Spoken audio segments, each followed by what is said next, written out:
Agora vamos falar de cultura. Olha, no ano que vem, cinemas de todo o Brasil vão mostrar um pouquinho da história de Joinville. É isso mesmo, de todo o Brasil, é que foi produzido aqui na cidade um longa-metragem sobre Frederico Brustlein, o francês que foi fundamental para o desenvolvimento da então colônia Dona Francisca. Pois é, vamos dar uma olhadinha, um pouquinho só, do que o filme vai mostrar aqui na tela.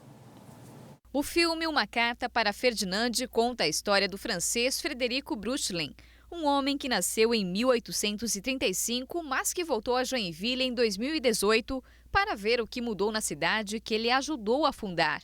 Frederico era o homem de confiança do príncipe francês de Joinville, François Ferdinand, dono da colônia Dona Francisca. Inteligente e discreto no modo de agir, ele, que não tinha um sobrenome conhecido, passou despercebido na história. Ele foi o cara que começou tudo, né? Então ele que construiu o casarão, onde é o Museu do Imigrante, ele plantou as palmeiras, ele trouxe água potável, ele trouxe o primeiro telégrafo para Joinville, a primeira escola pública foi ele que levantou o prédio, então ele é um cara super à frente do tempo dele. Ele comprou um barco, o primeiro, e construiu o segundo, que foi o Dona Francisca, que era um barco maior e tal. Do anonimato para o estrelato, os diretores e roteiristas Anderson Dresch e Fábio Cabral decidiram resgatar a história desse personagem singular. O Cemitério do Imigrante deu o start para Anderson escrever o roteiro.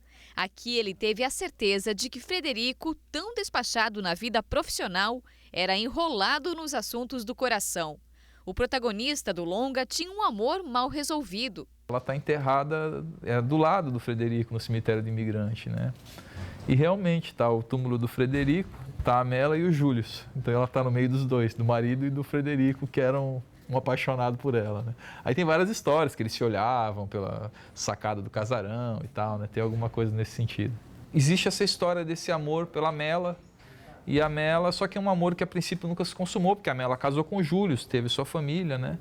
E a gente faz um pouco desse resgate no filme da Mela, que é a Cristiana Oliveira, que é uma estrela aqui da RIC, né? Tá fazendo Topíssima, né? Que foi maravilhosa a participação dela no filme, né? Então a gente faz um pouquinho dessa brincadeira dele também querer de alguma forma reencontrar esse grande amor que ele não pôde viver. O roteiro usou informações do arquivo histórico, mas também deu espaço para a poesia. O filme foi gravado em apenas 13 dias e até Joinville, que é conhecida como a Cidade da Chuva, colaborou. As cenas capturadas em alta resolução com tecnologia 4K foram brindadas com dias de sol. Fábio ficou responsável por dirigir a fotografia. Câmeras de cinema, lentes especiais e muito trabalho marcaram a produção. O desafio maior mesmo foi na formatação da equipe regional, porque muita gente da equipe que a gente utilizou não eram profissionais do cinema. É um filme rodado nas externas, é um filme onde o painel de fundo é a cidade de Joinville. Ele voltou no tempo, então ele tem uma roupa da época dele. Comprar vestimentas adequadas para você. Salve, salve, Brixton Hip Hop Raro! E aí, Charlie Chá, vamos comprar uma roupa aí? Excelência, e aí? E agora?